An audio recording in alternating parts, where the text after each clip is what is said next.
Hello future me and you who clicked on the video, welcome! In this video I'll be butt naked.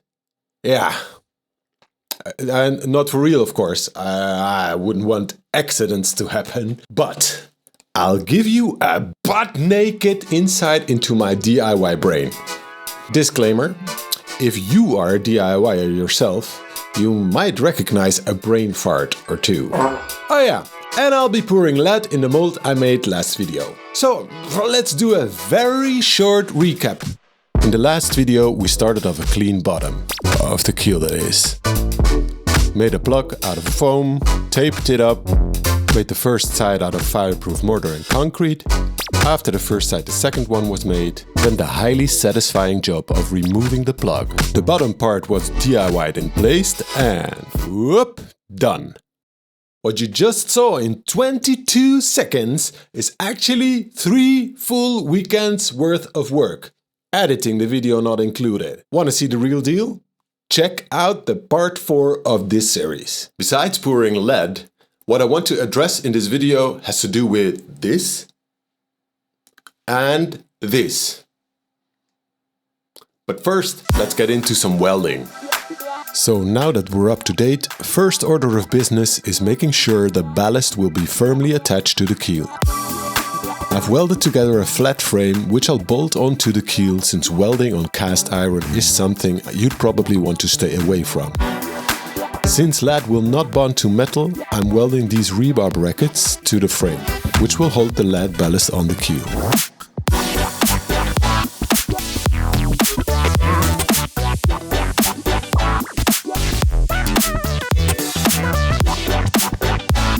Next, I'm putting heat-resistant sealing between the frame and the keel. The sealant can withstand 1500 degrees Celsius and is normally used on fireplaces. To make sure the bolts will never loosen, I welded them to the frame. Some heat-resistant paint was applied to prevent corrosion, and after a test fit, the sealant was again used to make sure no molten lead would leak out.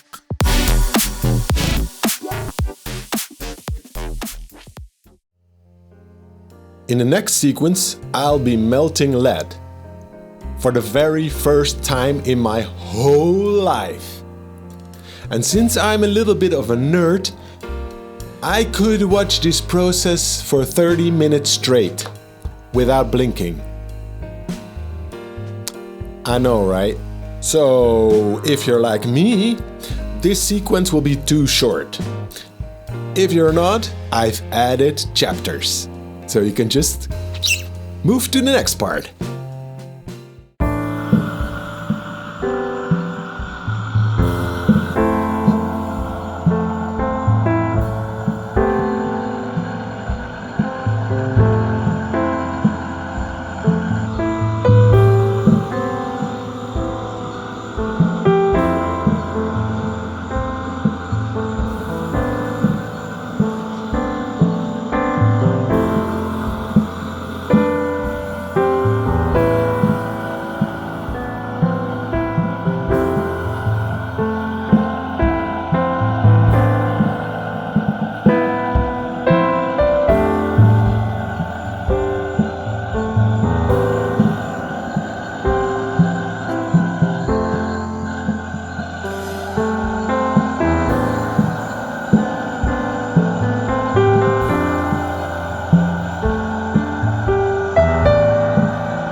So, up until now, all is good.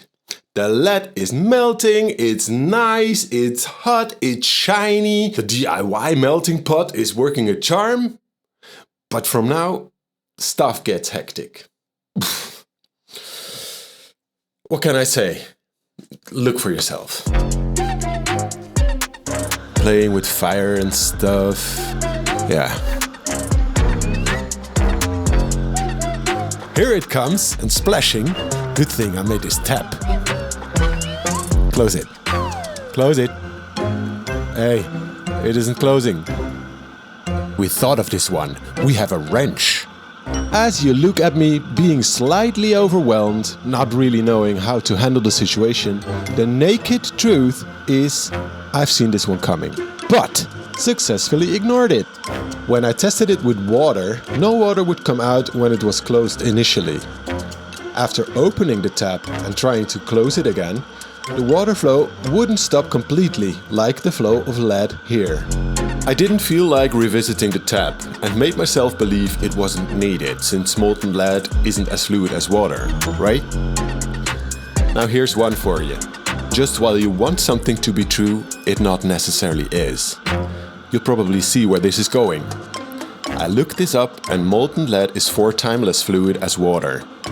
But it still is freaking fluid! Now let's quickly pause the video here and get back to the juggler in the intro. This is one of the moments I was referring to. Look at the different aspects in this sequence as the clubs being thrown in the air. And I'm trying to manage all these clubs. This would be possible if I knew exactly how every club was behaving and wouldn't need to think about every single one of them. In a situation like this, where the lead seems to be unstoppable and I clearly haven't got enough molds to fill, having enough time to solidify, empty them and fill them again, I'm juggling with too much clubs for my abilities, which results in me overlooking the most obvious solution, which of course is to immediately stop heating the lead to make sure the flow will stop at some point. So, what did we learn from this? Well, we need to be able to control the flow, so this self-made tap needs to be changed for an actually closing one. Since I obviously didn't bother to remake the tap or get one that would work, another mess was inevitable. Another brain fart, me thinking, this will work just fine, because the real mold is big enough to hold all the lead, ignoring the fact that with this small flow of lead, the mold would fill very slowly, and since the lead will land on a cast iron keel, which hasn't nearly got the melting temperature of lead, probably the lead would solidify, build up and block the rest of the lead.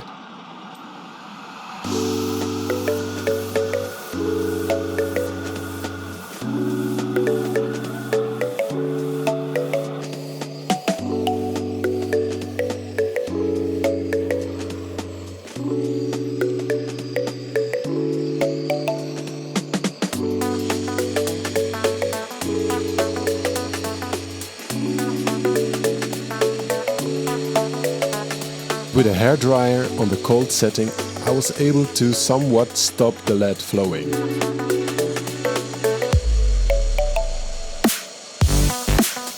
In this sped up sequence, it's very visible that the lead stirring inside the mold shrinks. That's why I'm keeping the lead in the whole fluid to feed the shrinking ballast, if you will.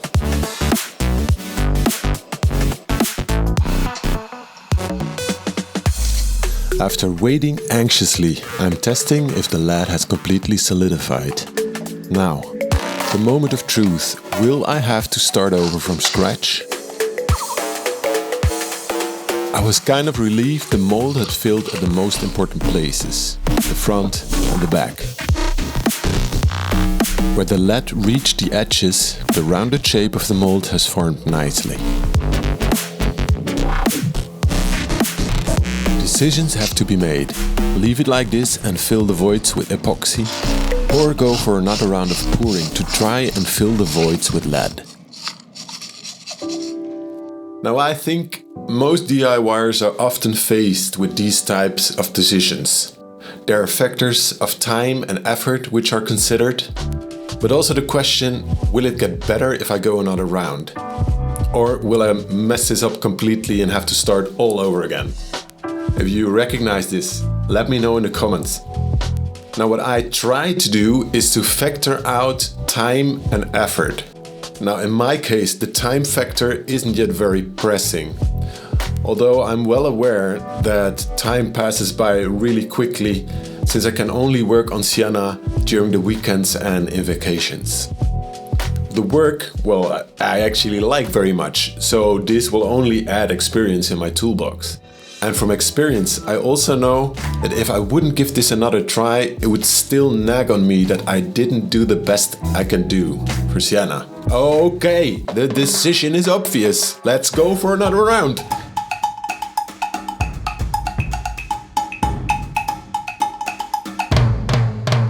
So I decided to open up the mold on the top to better see how the flow would be and to be able to help with a second torch.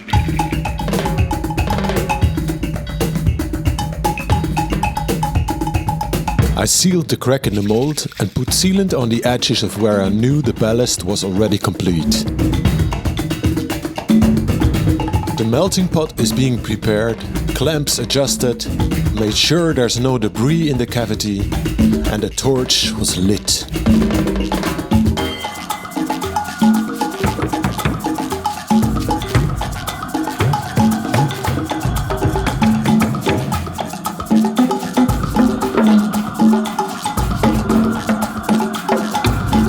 This clip is sped up 30 times. It's visible how the lead would struggle to spread without the heat of the torch. It becomes obvious how we got to the result in the closed mold. Would this have been a real speed, the process would have probably worked like intended in the first try. Carefully, the pot is repositioned to get ready for the last pour. Although the method is still not perfect, it's now very manageable and less stressful.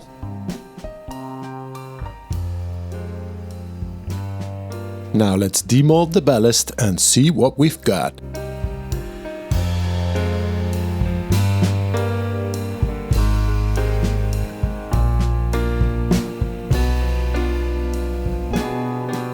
Now my ignorance has created another problem, as shown in the last shot. What did I ignore?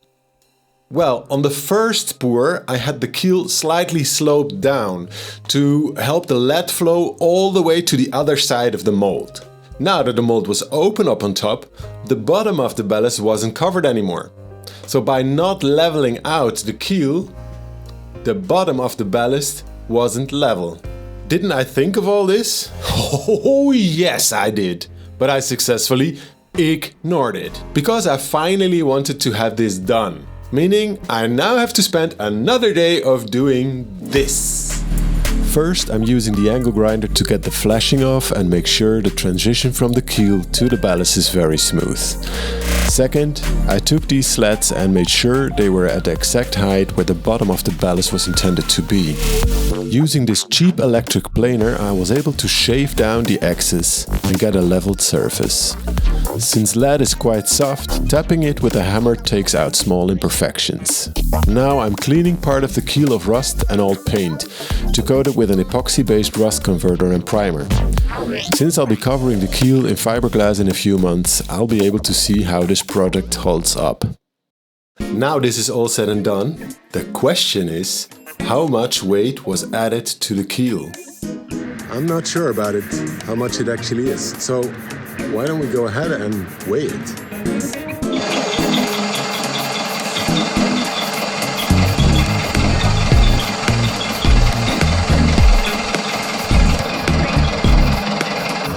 $415 kilograms. So let's look at some numbers, shall we? The original keel should be around 306 kilograms plus minus 7 kilograms. Now the keel is 415 kilograms, which is 35.6% more ballast, and it's all on the bottom of the keel. 35.6% is quite a lot, so we definitely made a change here. The result is still not perfect, but the shape is correct and leaves a good base for the next steps. I really hope you liked what you saw in this hectic video. I sure had a blast making it. Thank you very much for watching. And if you haven't done so already, please like the video and subscribe to the channel. Thank you very much, and I hope to see you in the next one.